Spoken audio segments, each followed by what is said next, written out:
하나님의 말씀은 구약성경 신명기 29장 10절에서 13절까지입니다.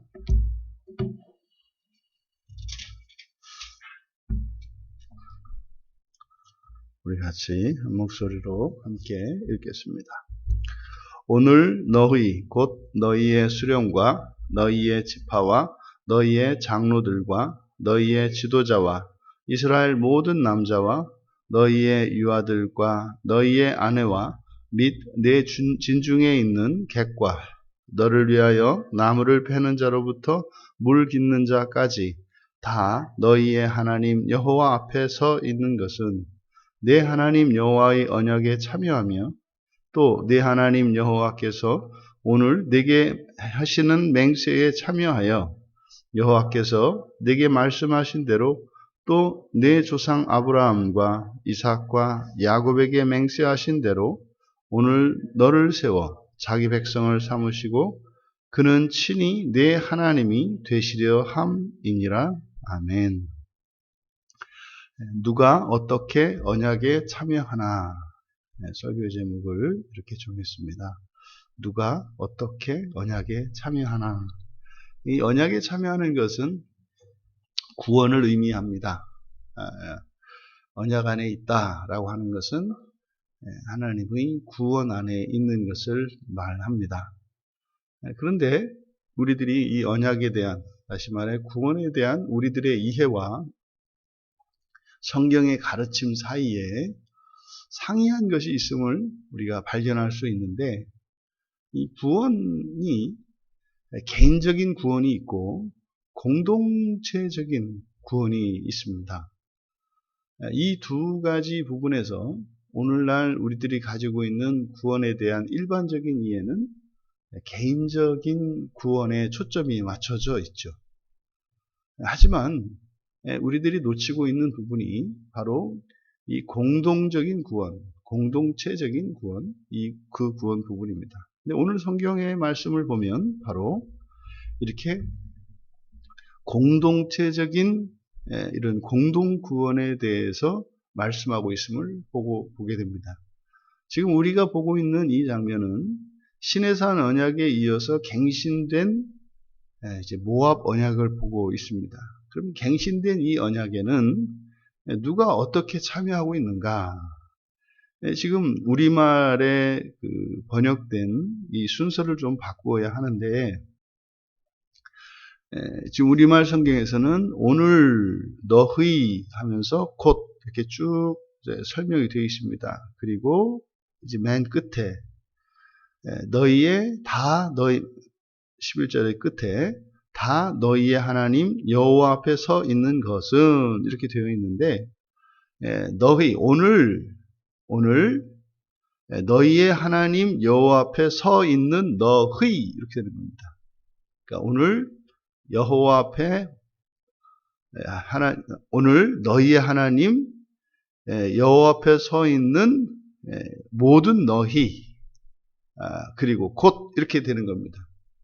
그러니까 지금 하나님 앞에 서 있는 언약의 당사자들이 누구인가를 이제 10절과 11절에서 설명을 하고 있는 겁니다. 근데 전부 너희들 그리고 이제 곧 하면서 쭉 설명을 하는데 전부 2인칭 소유격으로 되어 있습니다. 너의 누구누구, 너의 누구누구, 너의 누구누구. 거기 이제 열거한 사람들, 다시 말해 여호와 앞에 서 있는 모든 사람들이 누구냐? 첫째, 너희의 수령, 그리고 너희의 지파, 너희의 장로들, 너희의 지도자, 그리고 이스라엘의 모든 남자, 너희의 유아들, 너희의 아내, 그리고 너희의 진중에 있는 객. 여기서 객은 누구냐? 너를 위하여 나무를 패는 자로부터 물 깃는 자가 물 깃는 자까지 이렇게 되는 겁니다. 그러니까 지금 10절과 11절에서 설명하는 여기에 열거된 내용들을 보면 남녀노소 신분과 지위의 고하를 막론하고 이렇게 되는 겁니다.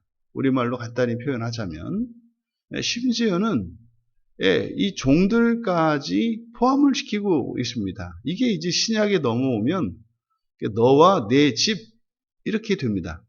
사도행전 16장 31절에서 예수를 믿었을 때 너와 내 집이 구원을 얻을 것이다 할 때 이제 그게 간단하게 신약에서는 너와 너희 집, 내 집으로 설명이 되어 있습니다만 바로 여기서는 너와 너의 남녀노소 그리고 신분과 지위의 고하를 막론하고 종에 이르기까지 이렇게 되는 거죠. 그러니까 이들이 여호와 앞에 서 있는 겁니다. 그런데 중요한 것은 너와 너의 누구누구인데 그들이 하나님 앞에 서야 합니다. 이 언약에 참여하려면 하나님 앞에 서 있어야 합니다. 언제? 오늘. 오늘입니다. 오늘 하나님 앞에 서 있어야 합니다. 그리고 두 번째로 이렇게 하나님 앞에 서 있는 목적이 바로 언약과 맹세에 참여하기 위한 것이어야 합니다. 오늘 여호와께서 너와 함께 맺은 언약과 맹세입니다. 우리말 성경에서는 이것을 따로 12절에 내 하나님 여호와의 언약에 참여하며 또 내 하나님 여호와께서 내게 명하시는 맹세에 참여하며 이렇게 되어 있습니다만 그냥 곧바로 내 하나님 여호와의 언약과 맹세 이렇게 됩니다. 근데 그것은 언제요? 오늘 내게 하시는.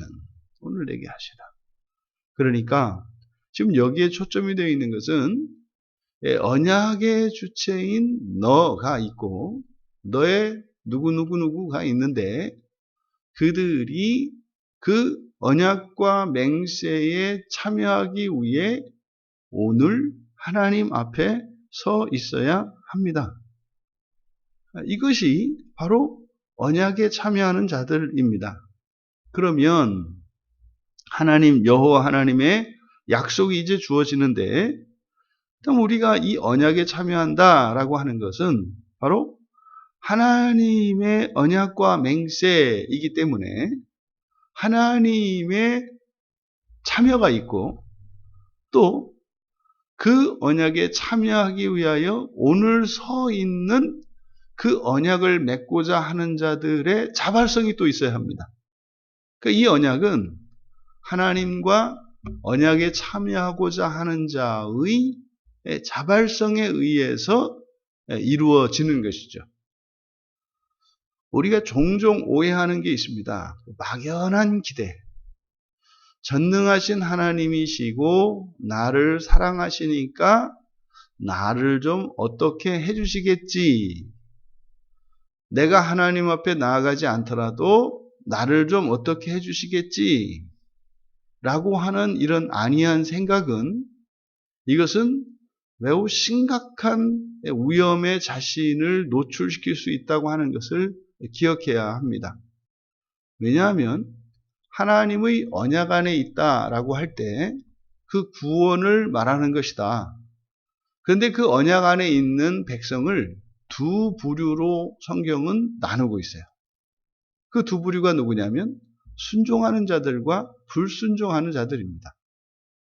그러니까 사람을 이 언약을 기준으로 해서 나눈다면 먼저 언약 안에 있는 자들과 언약 밖에 있는 자들이 있겠고 언약 안에 있는 자들은 순종하는 자와 불순종하는 자로 되어 있습니다. 근데 이 불순종이라고 하는 것은 신약에서 믿음 없음입니다. 근데 언약 밖에 있는 것, 그러니까 구원에 이르지 못하는 것도 믿음이 없는 겁니다. 그런데 순종하지 않는 것도 믿음 없는 것과 다르지 않습니다. 하지만 또 다르죠. 믿음이 있지만 불순종하는 것과 믿음이 없는 것, 공통점과 연속성과 불연속성이 있다 이 말입니다. 그러니까 불순종하는 이들에게는 우리가 계속 살펴보았습니다만 지금 28장에서부터 계속 여호와 하나님께서 말씀하는 것이 무엇입니까? 순종하는 자에게는 축복을, 불순종하는 자에게는 저주를. 근데 이 저주는 언약 밖에 있는 것을 의미하진 않아요. 언약 안에 있기 때문에, 그런데 언약 안에 있으면서 불순종하기 때문에 그들과의 그 언약을 이루시기 위해서 하나님께서 구원하시는 방식이 저주라는 겁니다. 순종하는 자들을 구원하시는 방식이 축복이라는 겁니다.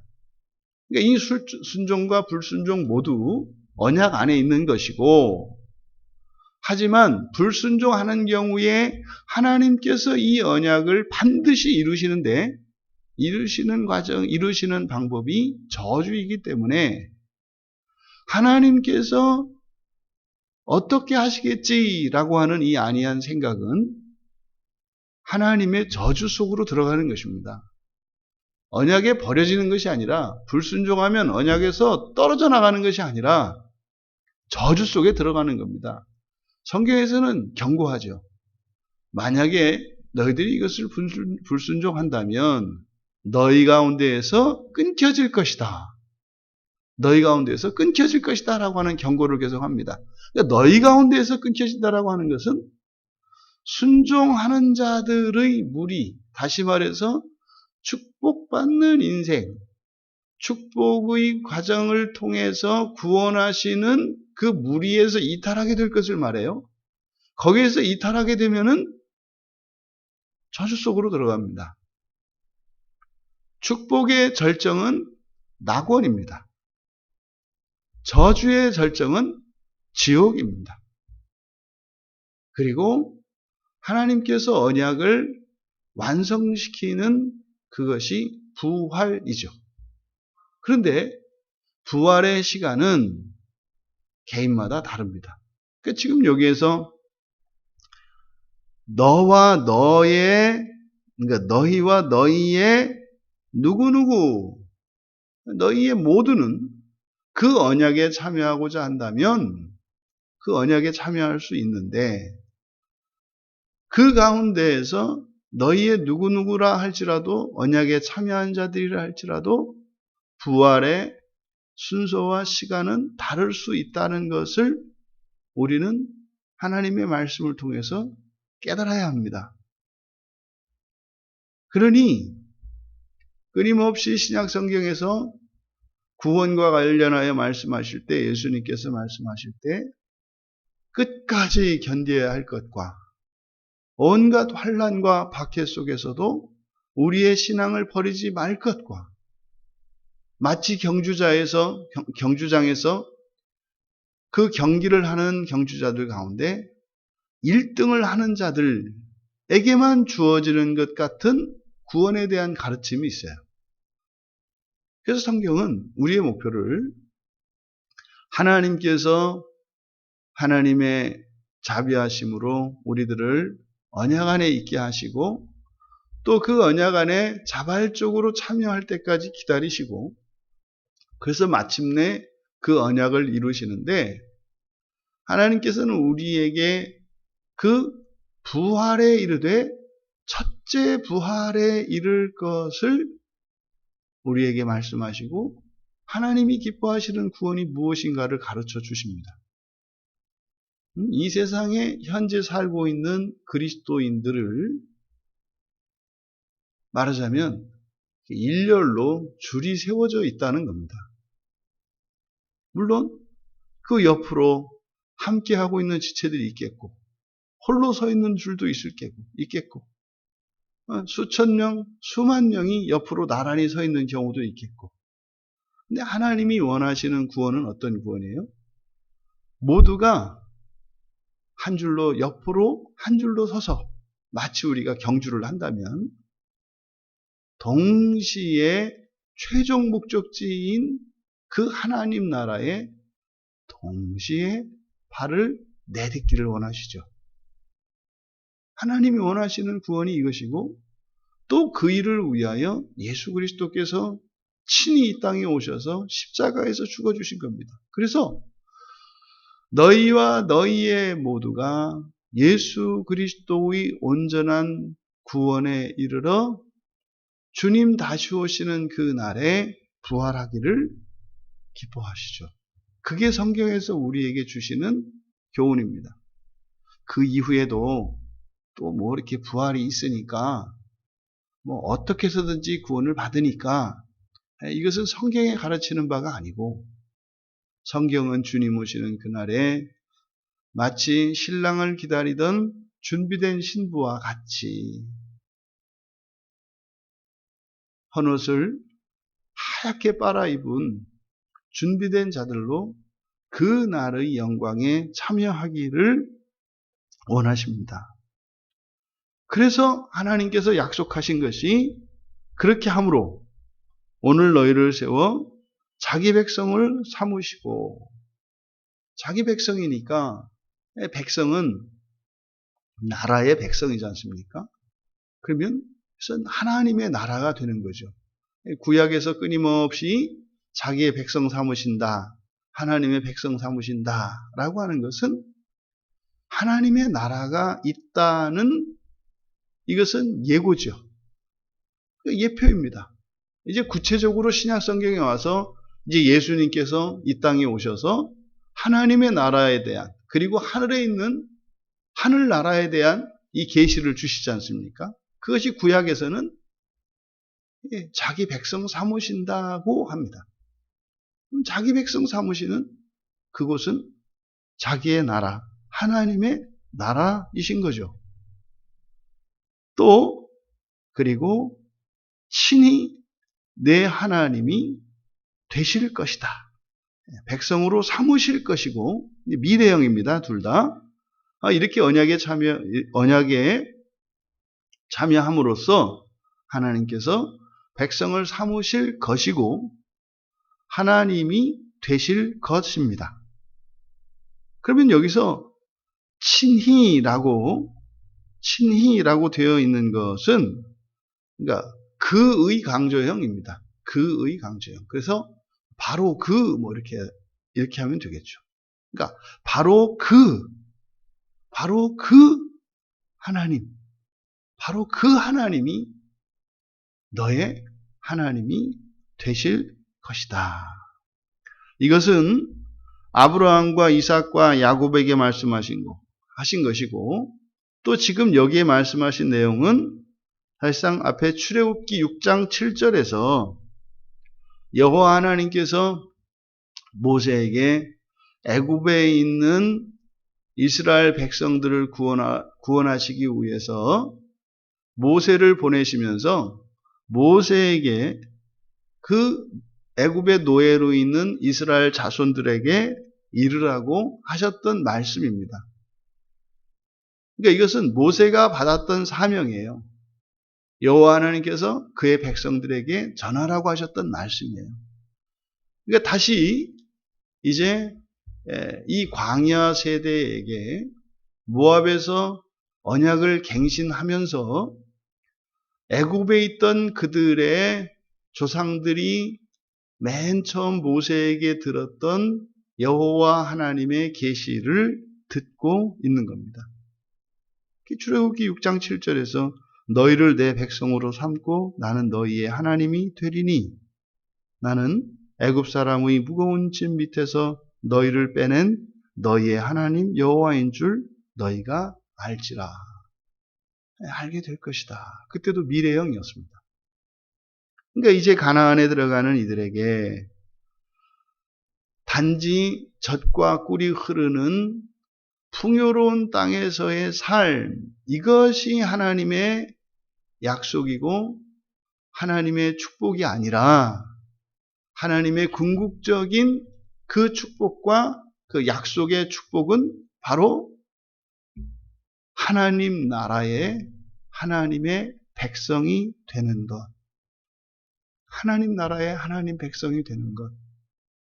이것이 이제 신약에 오면 이게 예수님이 재림하셔서 지금 하늘에 있는 저 하늘나라, 그 천국을 이 땅으로 끌어내리셔서 참으로 이 세상 가운데 그 나라가 임하는 것이구나 라고 하는 계시였다는 것을 우리는 알게 되는 거죠. 여러분, 대부분의 사람들이 인생의 그 목표와 계획이 죽음에 맞춰져 있습니다. 그러니까 죽음을 기준으로 해서 사람들이 생각을 한다 이 말이에요. 모든 것을 계획하고 모든 것을 거기에 맞춰서 살아갑니다.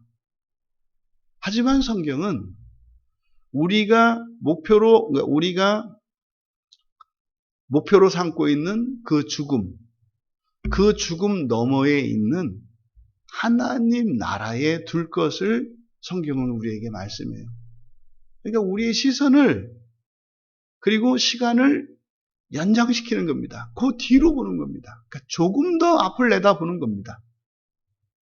그러니까 어찌 보면 땅만 보고 있는 우리들에게 하나님께서는 우리의 턱에 자상하게 하나님의 손을 보이셔서 고개를 들어 하늘을 보게 하는 것이고,